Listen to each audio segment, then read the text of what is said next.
I'm Gorilla Monsoon. I'm Bobby the Brain Heenan. And I have no idea what the hell we're doing here. Does he ever? Gene, we're recording a promo for a podcast. What the hell is that? It's a show where... Promo, that's where you hype something. Why don't you be serious? He asked. Oh, Heenan, damn it, I know what a promo is. What the hell is a podcast? It's a show where people, they talk into microphones, usually from their house. Naked, too. Stop it. So, why do they do that? I'm not sure, really. Definitely not for the money. Huh. Oh. You better believe it. So, what's this one called? Let me see. The Hot Tag Podcast. Whoopee. Does anyone listen to this? Well, I don't know. I'm sure The government is testing it as an alternative to the chair. Will you stop that? That's not nice. Oh. It's illegal in 11 states. Quiet. And welcome to the Hot Tag Podcast. They're not really naked, are they? I certainly hope not. All right, what's going on, everybody? Welcome to the Hot Tag Wrestling Show here on the RTB Philly Sports Network, presented by SeatGeek. I'm your host, Christy Francesco. My co-host, and equal to myself, Mr. George the Animal Rogers. George, what's going on, man? How are you? Not nearly as much hair as George Animal Steel, but we're working on it.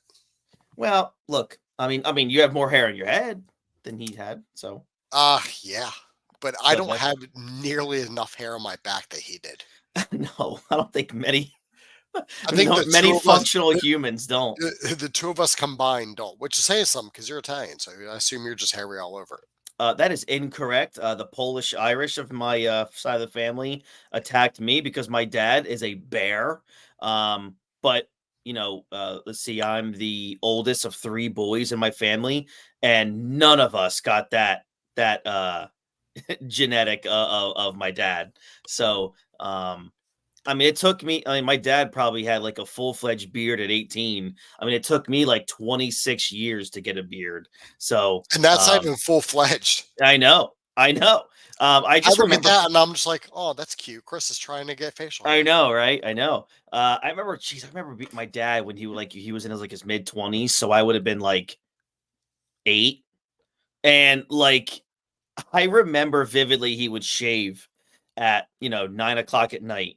And then he went to work early in the morning, and I would see him probably right before school. He would just stop by the house to say bye before we go to school. And it was as if he never shaved.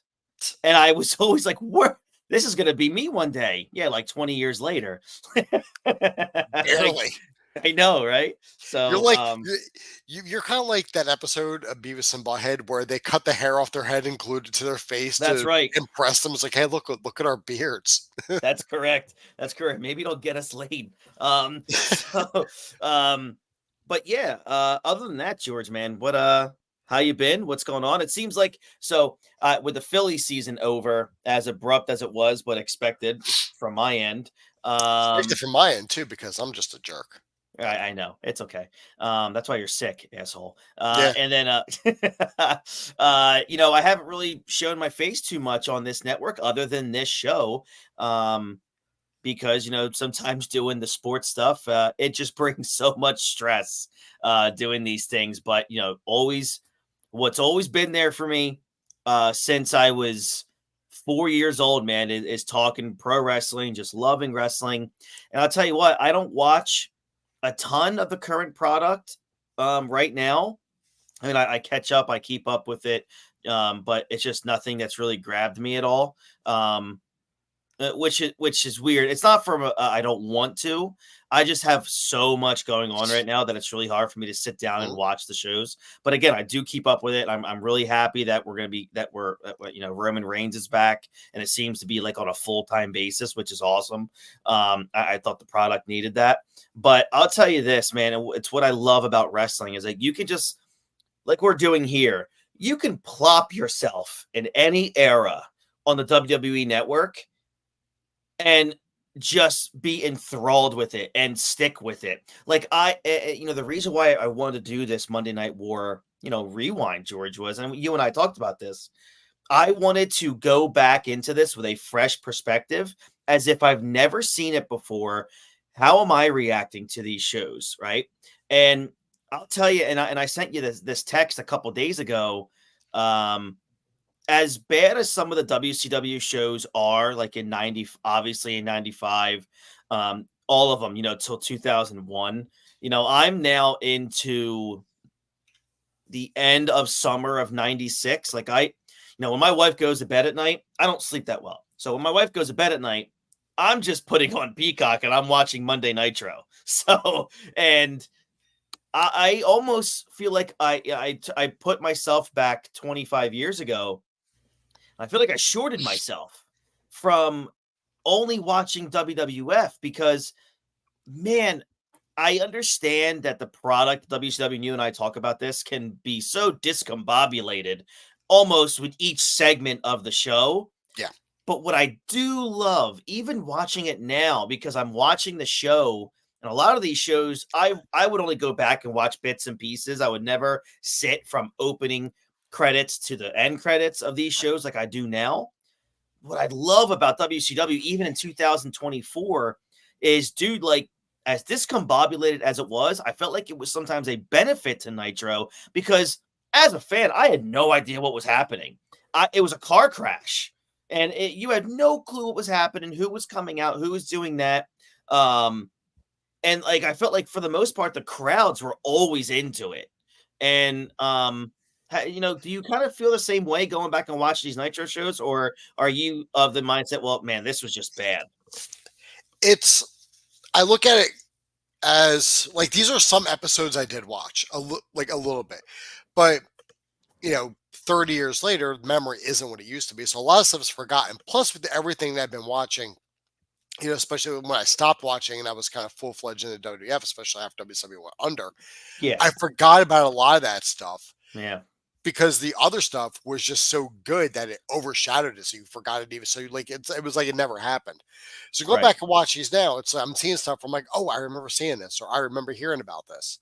But like actually getting to see it, like on the episodes we're going to tell we get the debut of Chris Benoit.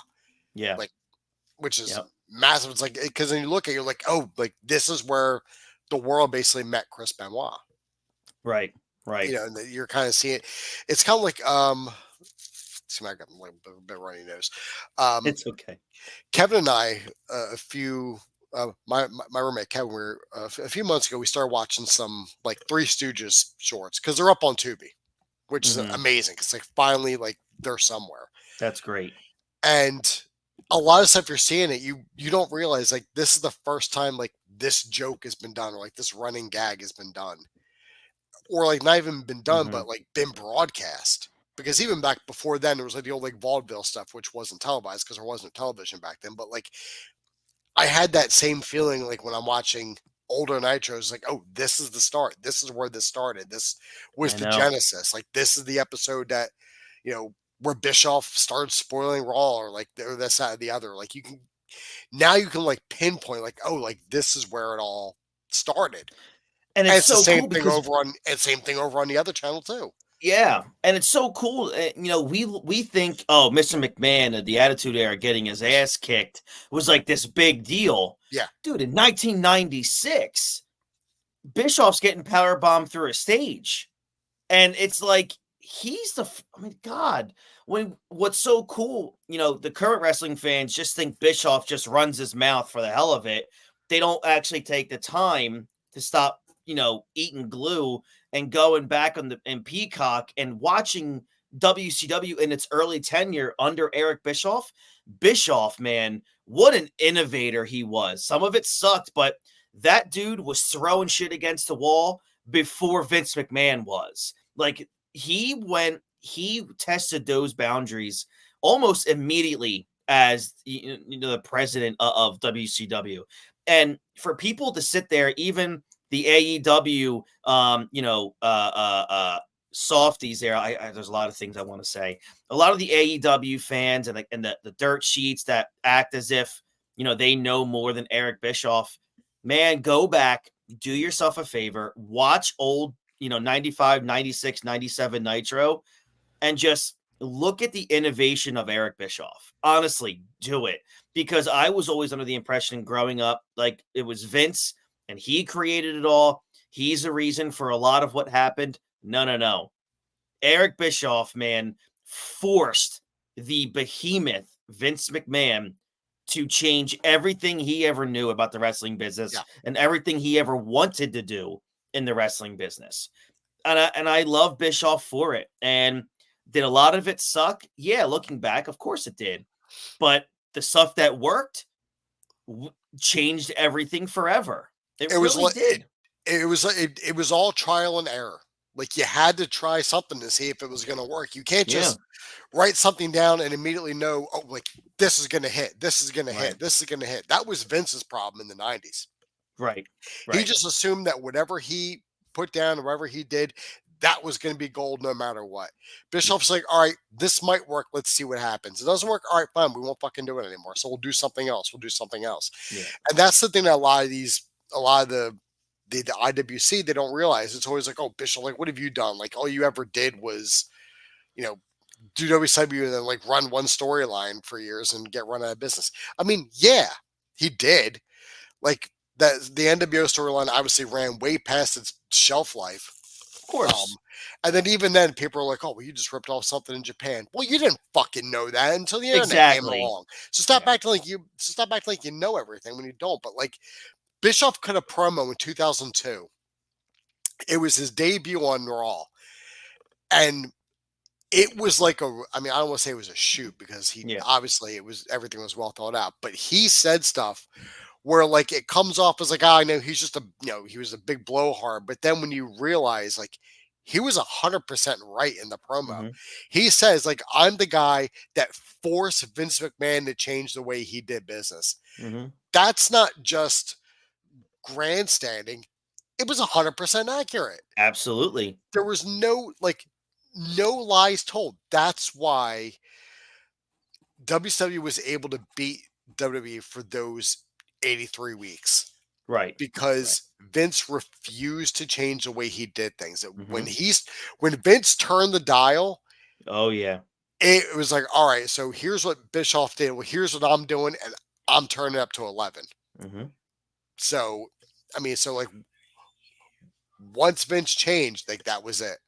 Yep. Like once he adapted. But for sure. Yeah.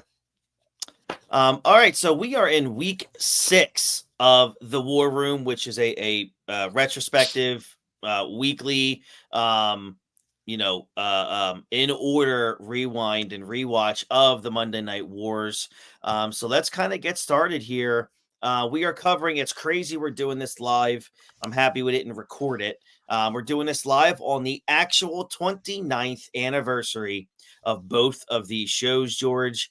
October 16th, 1995. So let's watch what the world was watching at this time, and that was WCW Nitro and Monday Night Raw. We are in Albany, Georgia, here on Monday Nitro. Eric Bischoff, Bobby the Brain Heenan, and Steve Mongo McMichael are in the booth. And we have an opening contest here for the television championship, which was promoted the week prior. We talked about it last week. Johnny B. Bad, baby, versus Diamond Dallas Page for the television title. It's crazy because it's another thing that WCW did. Sometimes they gave away things on free television. These two guys are scheduled to face each other 2 weeks from this night at Halloween Havoc. But predictably, we do not get that a match. As Johnny B. Bad hits the ring, Page levels on the back of the head with the television title belt. That earns Page a disqualification. Your thoughts on this hot opening? I thought it worked because it builds for that match at Halloween Havoc. It puts over the title match at the pay-per-view. It does, yeah. It also builds Page up to be a bigger heel because you at this point in time, if all you're watching is Nitro, you have no idea who these people are. Mm-hmm. You don't know who Diamond Dallas Page is. You don't know who the Diamond Doll is. You don't know who Marvelous Martin, Johnny B. Bad. You don't know who he is. Yeah. So you're seeing these guys for the first time, and all you know is one of them has a title that you've never heard of because we haven't seen the TV title yet. Mind you, as I say this again, this is if you have not been watching WCW Saturday Night. If all you're watching is Nitro, you don't know what's going on. Right. That's my problem with this episode of Nitro, was that I felt like I had to have watched the last Saturday Night to understand a lot of the things that went on. But so this is the first time you're seeing Diamond Dallas Page, you're seeing Johnny B. Bad. You don't know really which one's supposed to be good, which one's supposed to be bad until DDP hits him in the back with that title belt. You're like, you know what? That's not the guy I want to win. Exactly. So you're from this moment, you're thrown into the storyline, and now you have at least some sort of an investment into who wins this and who comes out. Mm-hmm. It was very well done for the time. I agree. Oh, absolutely. It really was. Next match here is one, again, I loved. I just wish they had more time. Chris Benoit against Eddie Guerrero. Main event anywhere. Absolutely. Even Literally, though this was, yeah. Benoit gets the win here. What was your thoughts? I thought it was an awesome 9 minutes, and I thought both guys made each other, as always, look like $1 billion, man. It's so wild. Like, this is the first time we're seeing them like wrestle each other.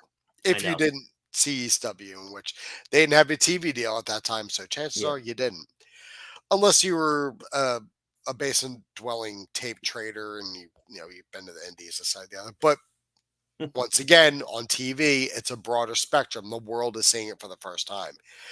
And speaking of things, according to Conrad Thompson, Chris Benoit and Eddie Guerrero made their names in ECW. Oh yeah, well of course. And if I ask Conrad Thompson, he can tell me who has the best barbecue in fucking Georgia. But I'm not asking him anything. He's not here right now. ECW, like I said, ECW didn't have a TV deal, so how are you going to know? Exactly. Idiot, fucking dumb. Even when ECW was on TV, they were like on 1 week, off another week because they pushed the envelope on the censors. But that's another story for another time. Right. But it's wild. Like, this is the first time we're seeing them together, like facing each other, especially knowing where they're going to go from there. And I'm not talking about the negative. I'm talking about career trajectory. At this point.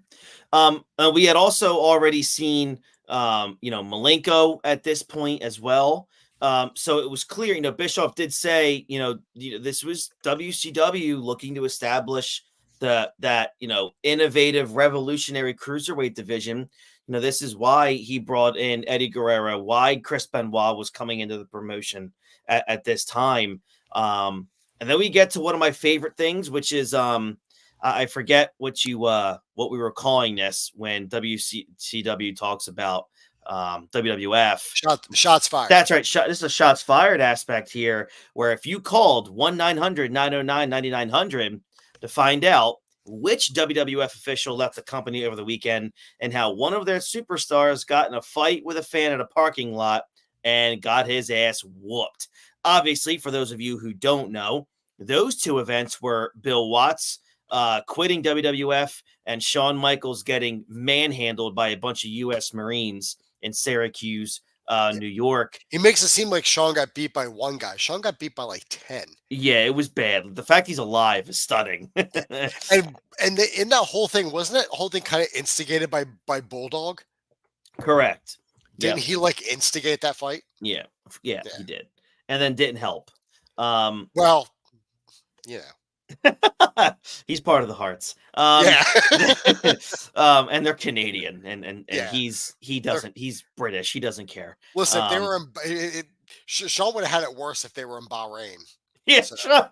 At least they would have had AK-47s probably.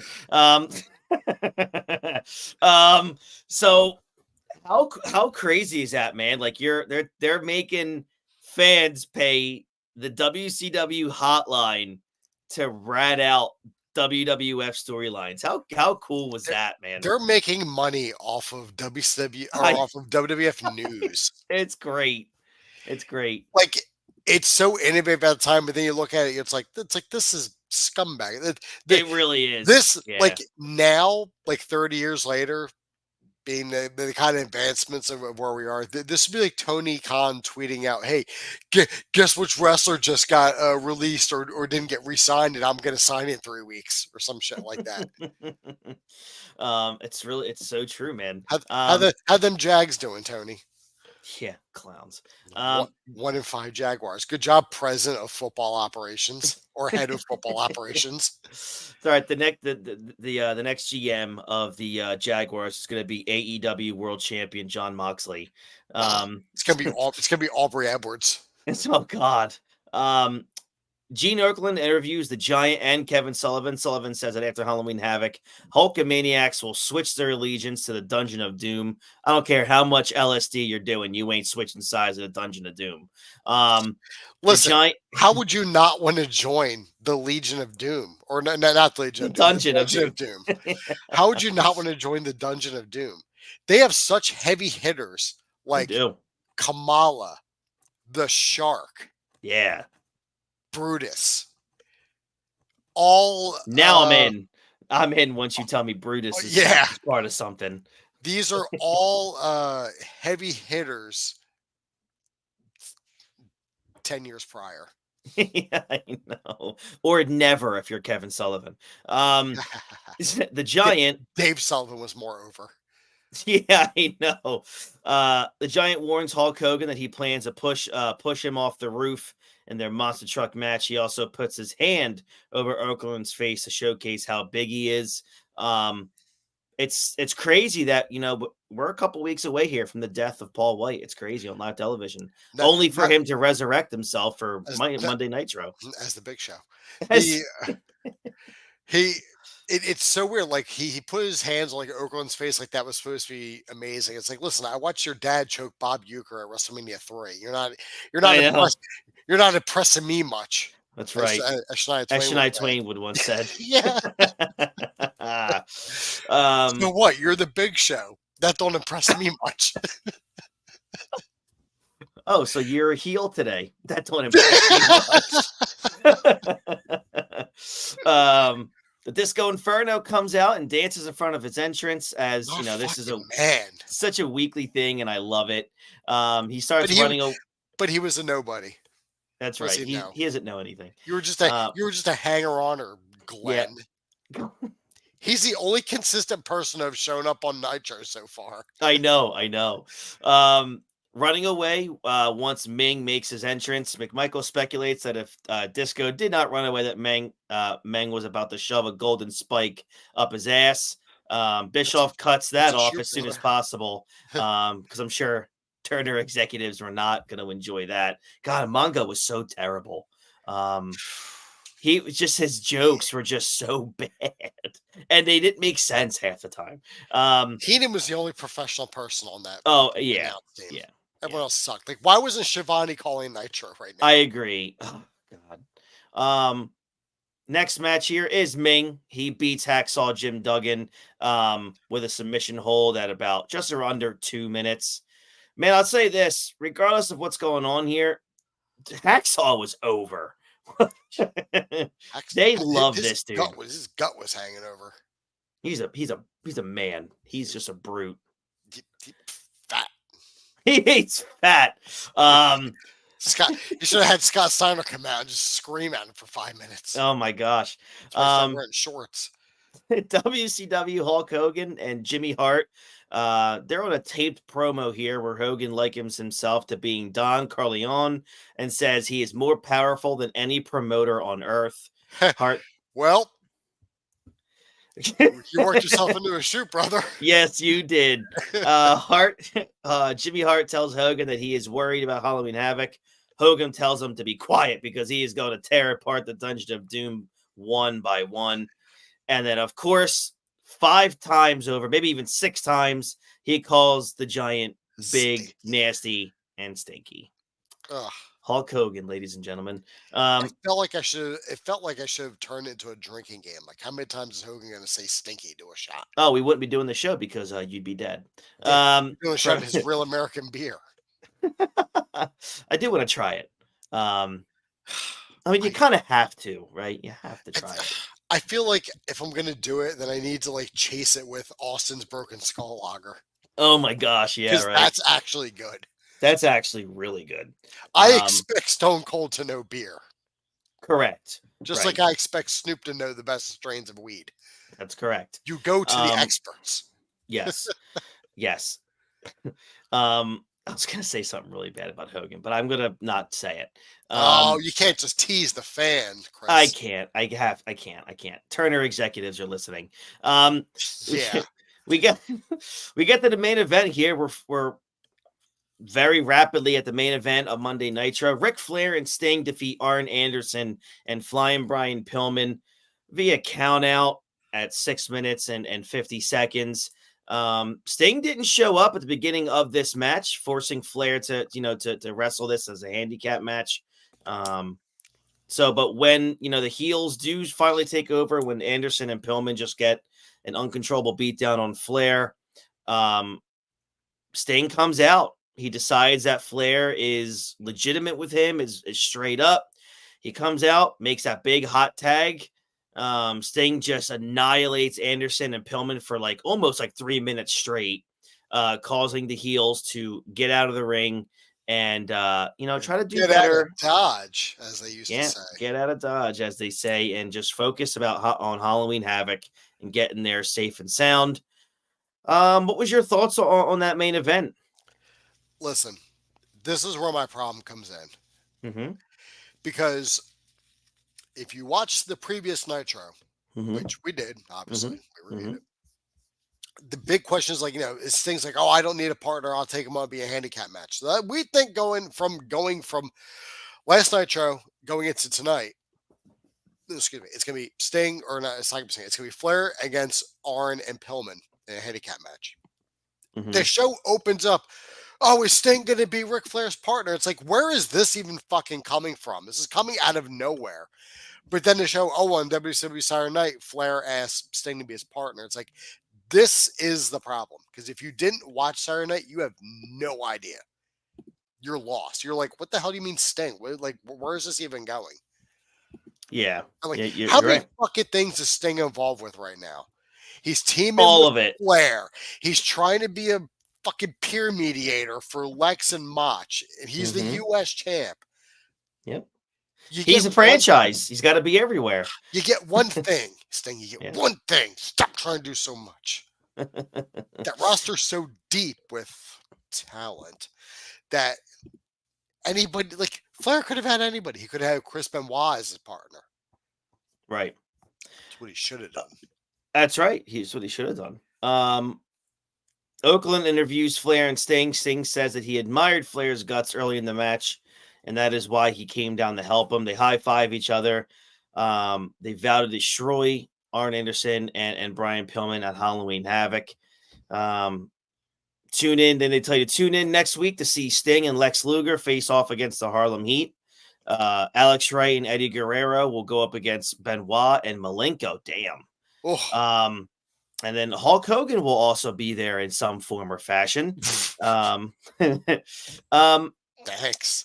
And then we're off the air for another for the October 16th episode of Nitro.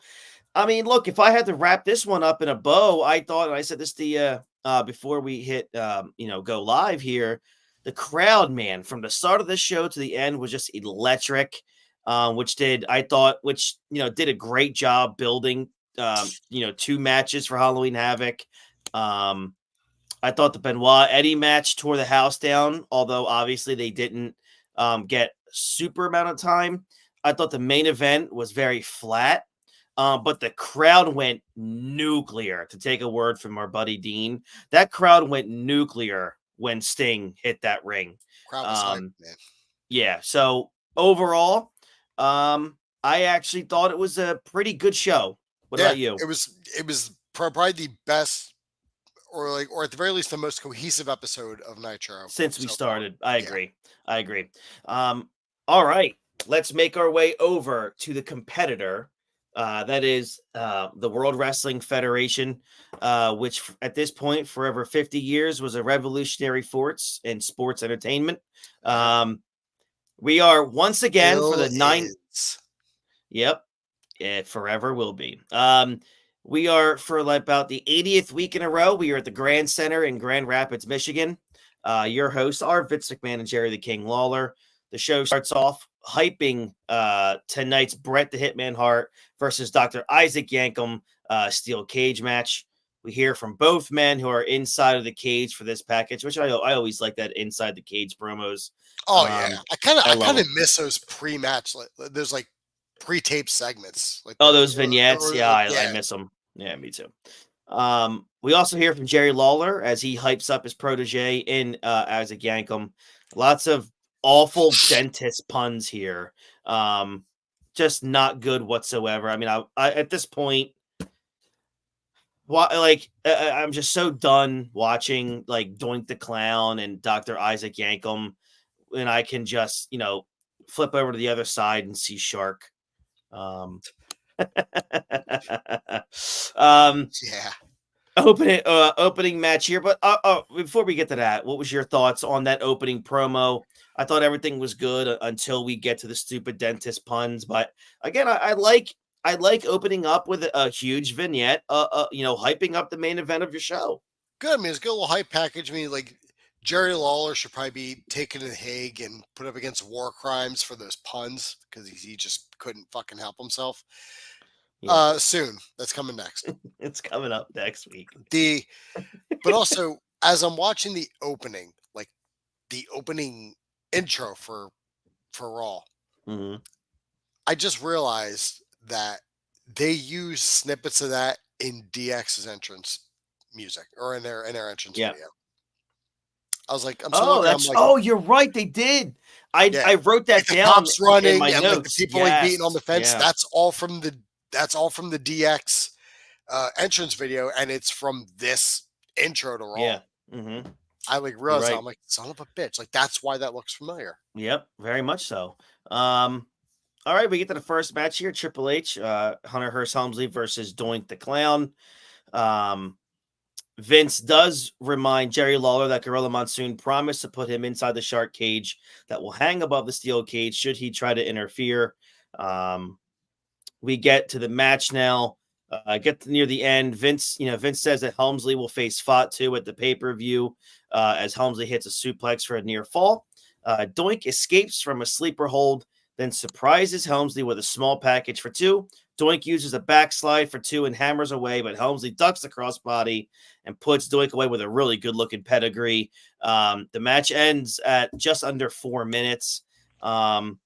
This was obviously a match to pump up Triple H as he's heading towards a pay-per-view match against Fatu.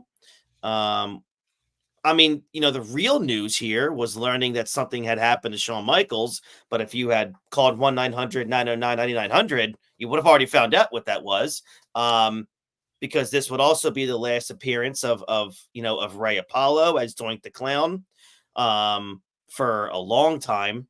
All right. He's no Matt Bourne. But what was your match? Your party either. Right. Nobody is. Thank God. What was your thoughts on that opening contest? It was pretty good opening contest. Doink is obviously a major superstar. I don't know who this Hunter Hearst Helmsley guy is. Probably faded away. We haven't really heard too much of that. So I'm not sure why they gave this jobber, a win. He's clearly not going anywhere. So it's just a wild kind of scenario. Mm-hmm. But no, it really put Triple H straight to like the crosshairs. Like this is the fucking guy, like to watch. And he was, even at 96, was so clean in the ring. Right. Yeah. He really was. It's also so weird to see him that small. I mean, we now see Barry Horowitz once again try to Americanize Hakushi, this time by teaching him baseball. Horowitz asked him about the great home run hitter for the New York Yankees, doing whatever he can to get Hakushi to say Babe Ruth. But Hakushi talks about Hank Aaron, who at the time, obviously, is MLB's home run leader. This prompts Horowitz to get excited and hug Hakushi. Dude, you talk about just hokey bullshit. Like, this is just... Hey, there's a thinly veiled shot at WCW. Yeah, I agree. Yeah, because Hank Aaron was a famous Brave, and the Braves were owned by Turner. Exactly. You jump through hoops, but it's there. It's there. And it was fucking painful. Next match is WWF Tag Team Title match, PG-13 versus the incumbent champion Smoking Guns. The WWE Network version of this match has PG-13 coming out to the Men on Mission theme. Did you know that? Yeah. I didn't have any idea until I just like turned the volume up and listened to it. It's like, this sounds different. And I was like, oh my God, it's MOM's theme. What is this? Yeah. This is a title match. As Vince tells us, originally the titles were not going to be on the line. But look, we get a match here. Runs about a little over 5 minutes as the Guns get the win. I do like that finisher. That Sidewinder was really cool. Oh, yeah. Pretty badass stuff. I thought this with Billy Gunn. Badass. Oh, that's Billy right. Gunn. There you go. Look at, I didn't even realize that. The universe, man. So a 5-minute squash match. What did you think? Yeah, it puts over your actual champions, not these IWP XYZ fucking champions that they are, or like USDA choice meat, whatever the fuck belts they have, and it didn't matter. There was no way that Vince is gonna have some outside team win his titles. It puts the Guns over, makes them look like $1 million. Yeah, I agree. Gorilla then finally tells us who will face Yokozuna at the In Your House pay-per-view, and it makes sense since Mabel was the one who took out The Undertaker, so he should be able to just slide right in there. Also, he gives more hints about what happened to Shawn Michaels in Syracuse, New York. We then get a hype video for next week's Alundra Blaze, who was, God, she was beautiful in 1995, versus Bertha Faye, who's like a really good-looking woman even today.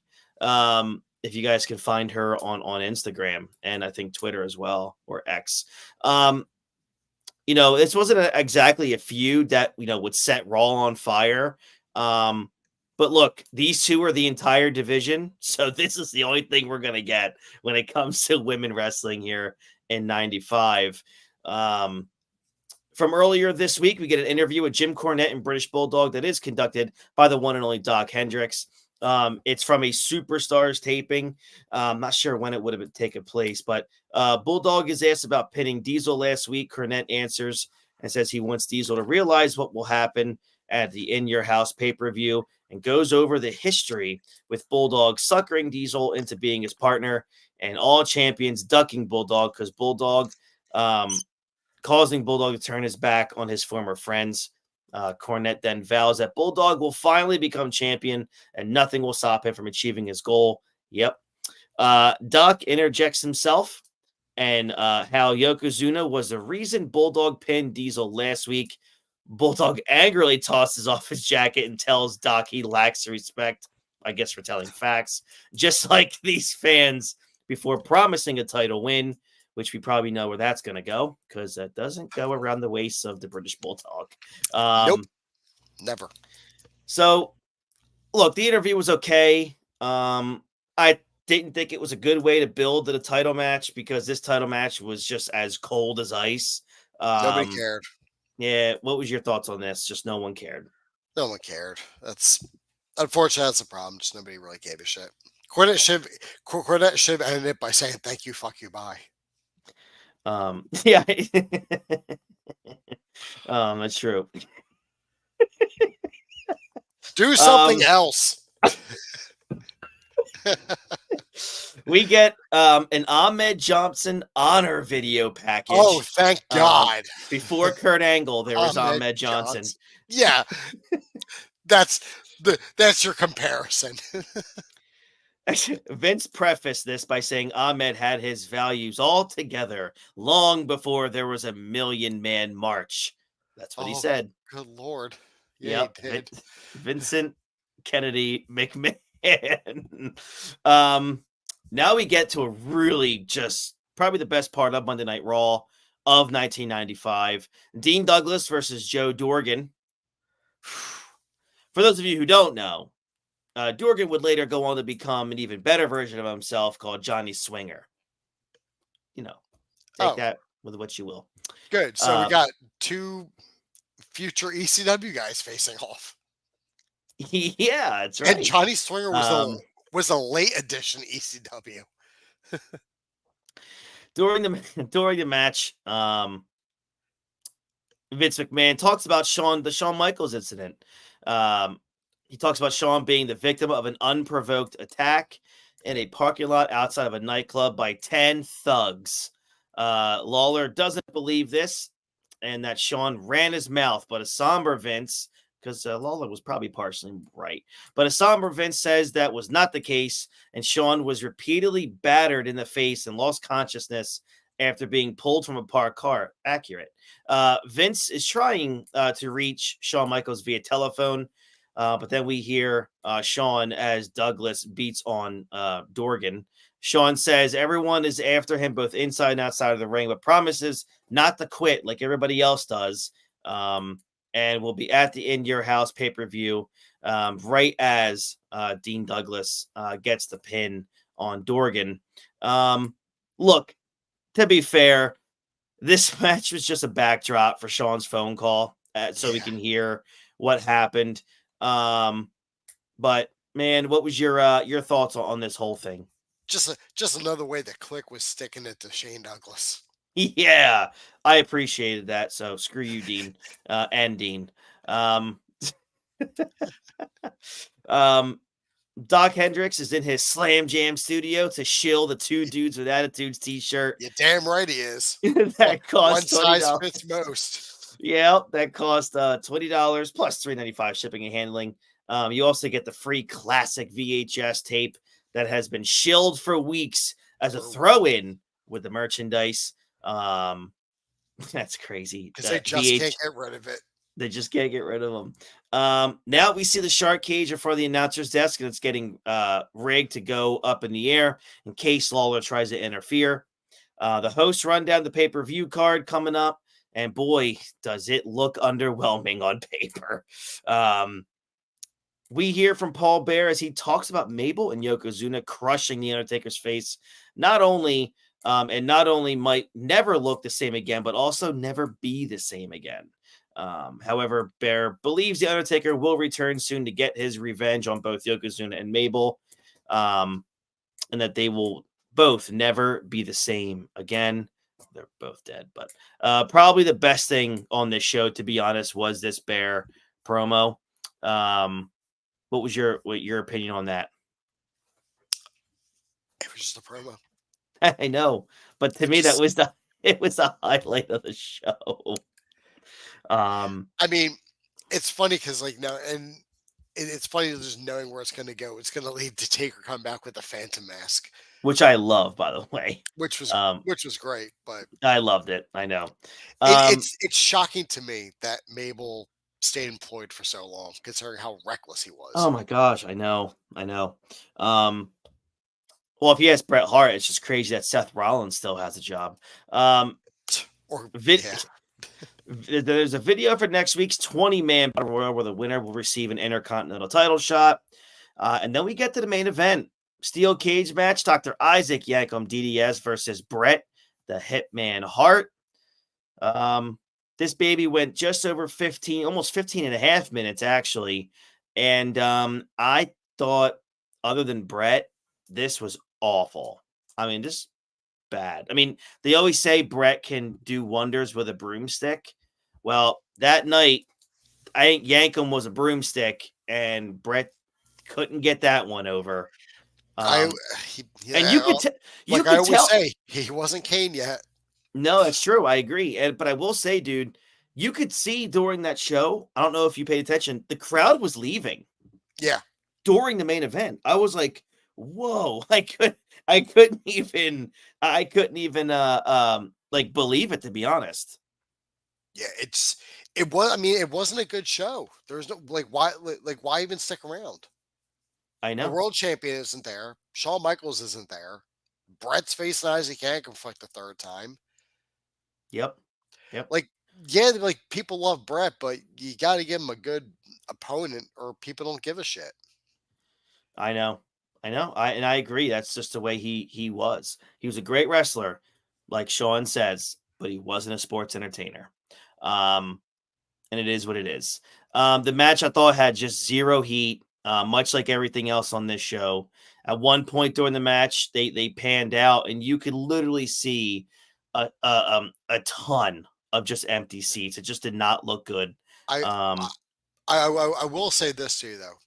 Thank God they decided to put Austin with Brett a year later. Oh, I know. Because who knows like where Brett would have been if they decided to just not do him and Austin. I Is he know. just gonna keep having matches with fucking schlubs? Yep. Just I mean, put the sharpshooter on everybody. he needed that heel turn in He '97. really did. Yeah, he really did. So it was, You're right.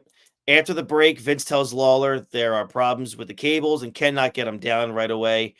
Vince then signs off and says, "We might see Lawler at In Your House." And it's just another terrible joke to cap off a very, very horrible show. I thought the show was terrible. I'm I glad thought Lawler's nose started to bleed when he was in the cage for me. yeah, I know. I thought the crowd sucked. The matches were terrible. Everything was forgettable. Obviously, the biggest news coming out of it is what really honestly happened to Shawn Michaels. Obviously, we would learn more on television as we get along, as we go along here, building towards In Your House, which is that weekend, and it's going to end up being an awful show. George, this was the worst. I think the worst Raw. I mean, I thought last week was pretty bad because we even talked about last week, like what the hell do you pick? I think Nitro by far was the better show this week. Like by more Yeah. than a mile. A wide margin. This is a bad episode of Raw. Yeah, this was tough. It's I know like we did say we were gonna have some weeks where things are gonna be bad, and this was one of them. This wasn't good, unfortunately. Yeah. It's as we say, it's a wonder they didn't go out of business sooner. Yep. Or at all. It's crazy, man. I know. It's just so wild. Yeah, so Raw won the week in ratings at 2.6 to 2.2.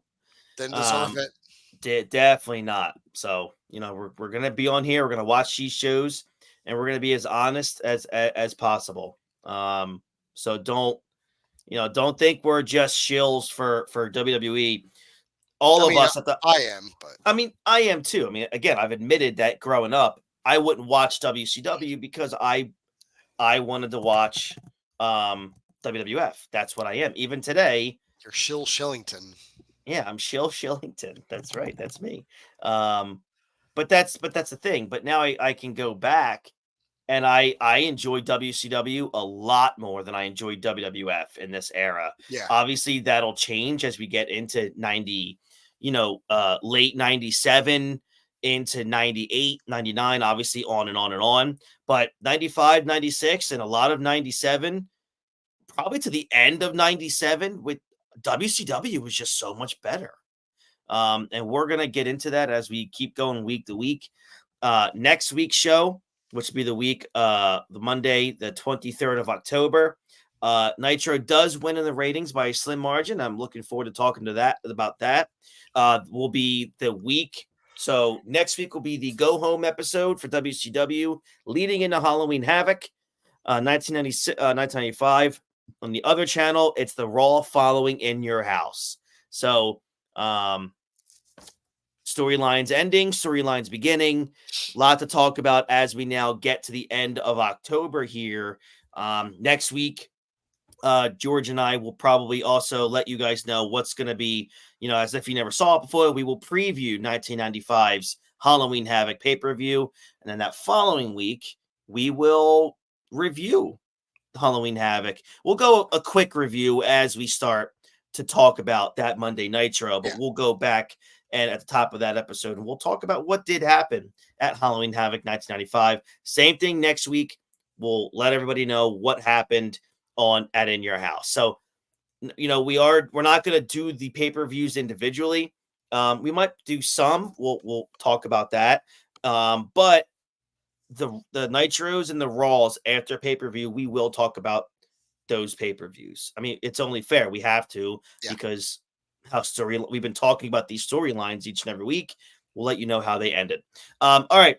So if you're watching us on YouTube, thank you so very much. Like this video, subscribe to the channel, and ring that bell for notifications. George, I do this all the time. You guys are just dropping episodes on the Multiverse Movie Podcast almost every day, it seems like. But what did you just drop? I think today, and what do you got coming up next? We just did Arachnophobia. We just dropped that today. Mm-hmm. And coming up, we have 4 movies left for the 6 weeks of horror.